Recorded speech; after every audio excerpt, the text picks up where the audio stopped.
भारत सरकार के principal scientific adviser Ajay Kumar Sood हमारे साथ है। अजय जी, सबसे पहला सवाल हमारा ये है कि प्रधानमंत्री नरेंद्र मोदी ने कहा कि भारत को एआई में दुनिया के 3 देशों में ज़रूर होना चाहिए, सुपर पावर में।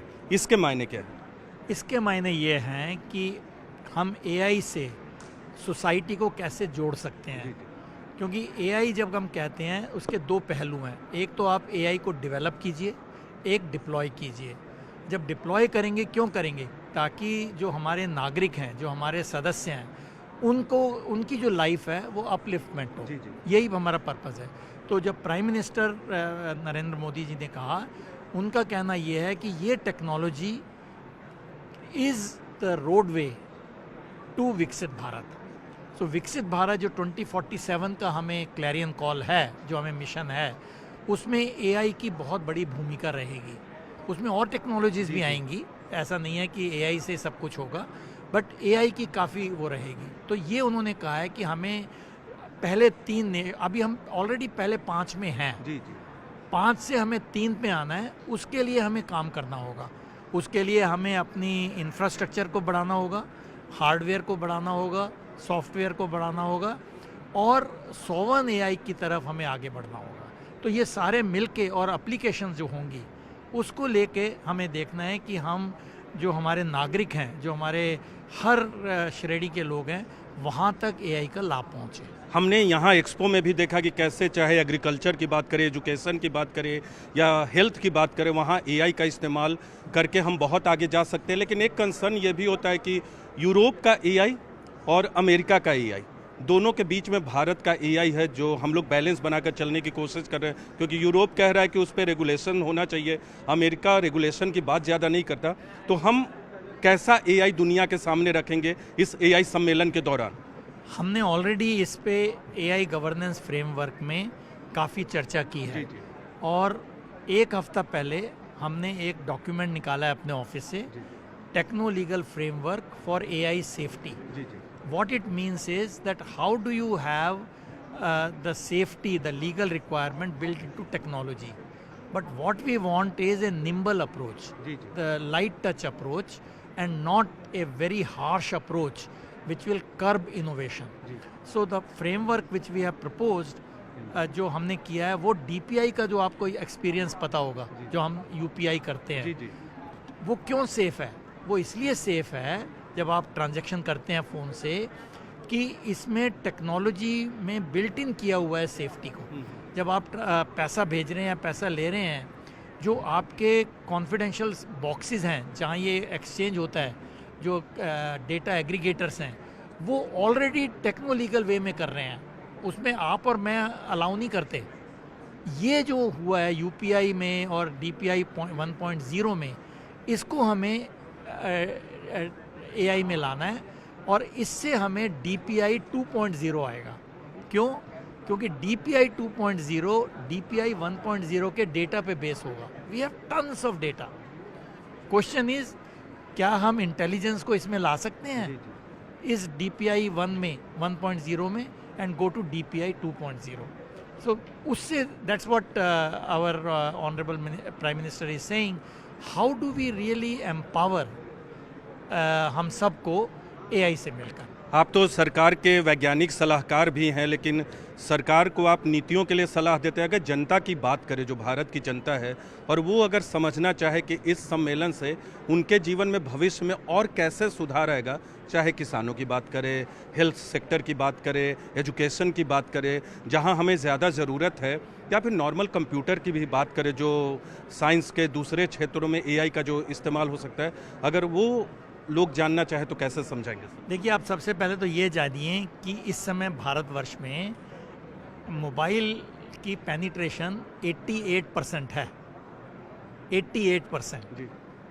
और जो हमारा डेटा है वो सबसे सस्ता है।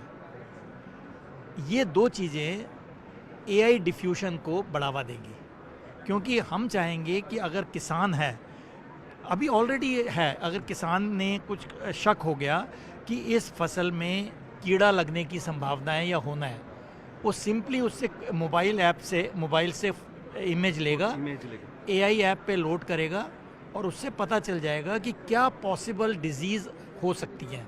और अब इतना हो गया है एआई से, वो आपको गाइड भी कर देगा कि ABC ये आपको स्प्रे करना है इस क्वांटिटी में। This is what we are saying.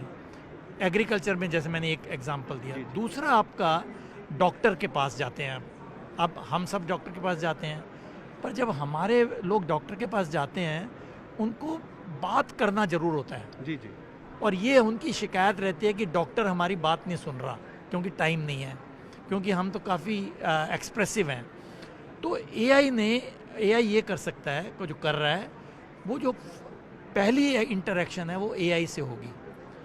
वो आप जितना मर्जी आप उनको बता दीजिए, वो अपनी कोलोकियल टंग में, नॉट वेरी सोफिस्टिकेटेड लैंग्वेज, वो एआई को समझना होगा।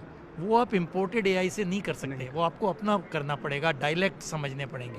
वो करके एक पूरी समरी 6 लाइन की वो डॉक्टर को दे देगा कि ये प्रॉब्लम है और इसको ये हुआ है। ये एक एप्लीकेशन है जो सोसाइटी में होगी। मैं आपको एग्जांपल दे रहा हूँ। एजुकेशन में देखिए, एजुकेशन में जो बच्चे अपनी स्पीड पे सीख सकते हैं, तो एक अभी एक्सपेरिमेंट हुआ है राजस्थान में, पढ़ाई.ai, पढ़ाई मीन्स एजुकेशन। उससे दे फाउंड क्लास 10th में मैथमेटिक्स के जो पास percentage became 98% with AI tool, क्योंकि वो अपने स्पीड पे सीख सके, क्योंकि हर की स्पीड तो सेम नहीं होती। तो these are the positive aspects which will, जो हर लाइफ में पेनिट्रेट हो जाए। सर एक सवाल जो सबसे ज़्यादा कंसर्न होता है एआई को लेकर, कि जो मानव को तो नुकसान नहीं करेगा, जॉब लॉसेस को लेकर इंडिया में एक खास सवाल उठता है, क्योंकि आप साइंटिफिक एडवाइजर है सरकार के।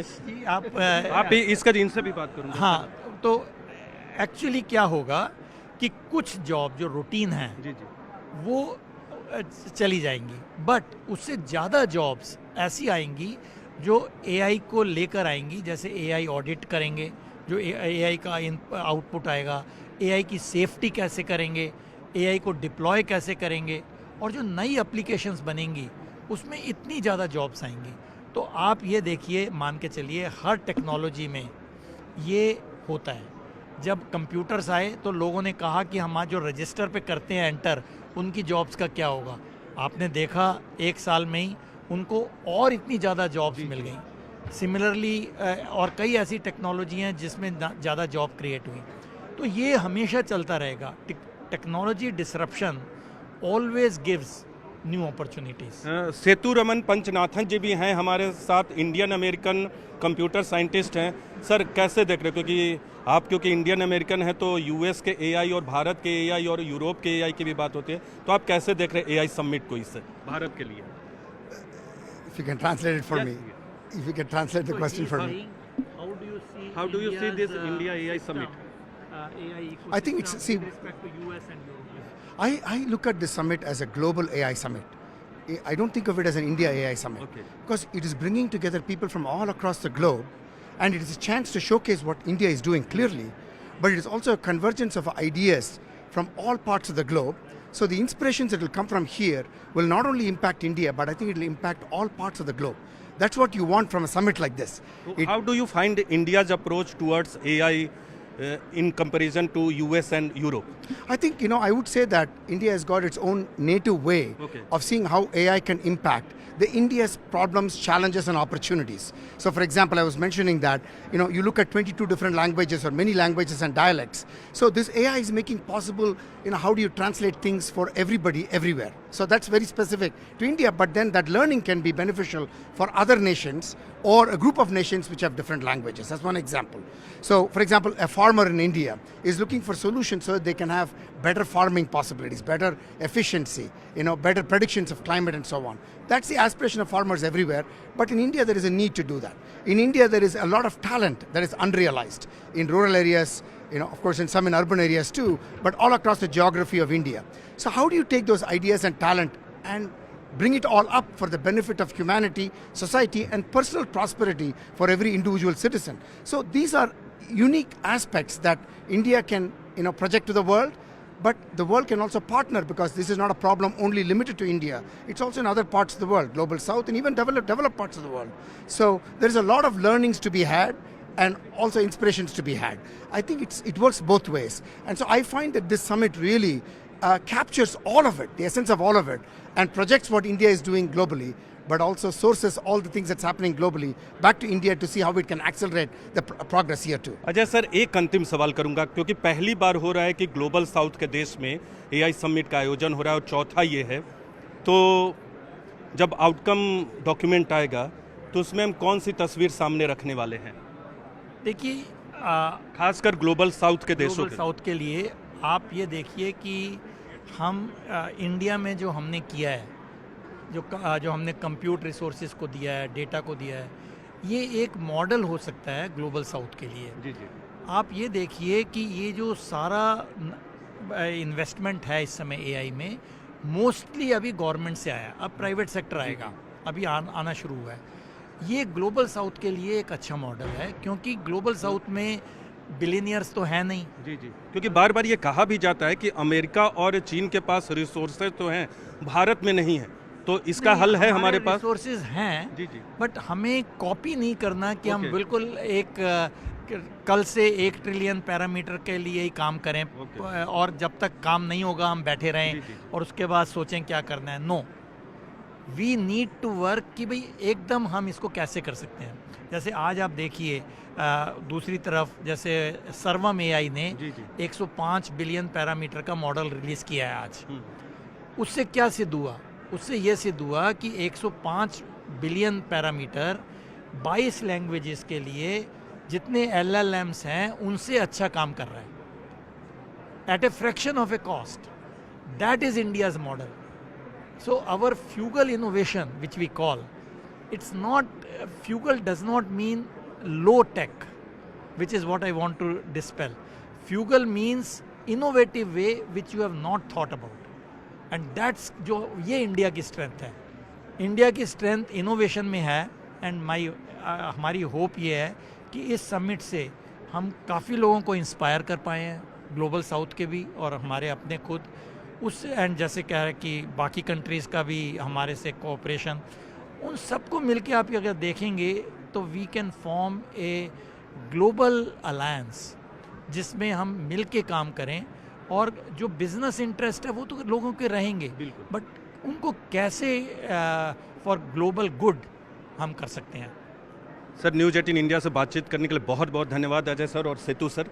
तो बिल्कुल ये दोनों हमारे साथ मौजूद थे न्यूज़ 18 इंडिया पे एक्सक्लूसिव बातचीत करने के लिए, और ये बता रहे हैं कि भारत जल्द ही आने वाले वर्षों में जो प्रधानमंत्री नरेंद्र मोदी ने कहा है कि 3 ग्लोबल सुपर पावर में होगा एआई के मामले में, और भारत का जो एआई होगा वो ग्लोबल साउथ के लिए तो होगा ही, बल्कि पूरी दुनिया के लिए एक ग्लोबल अलायंस का भी काम करेगा। कैमरा पर्सन पंकज तोमर के साथ नीरज कुमार, न्यूज़ 18 इंडिया, दिल्ली।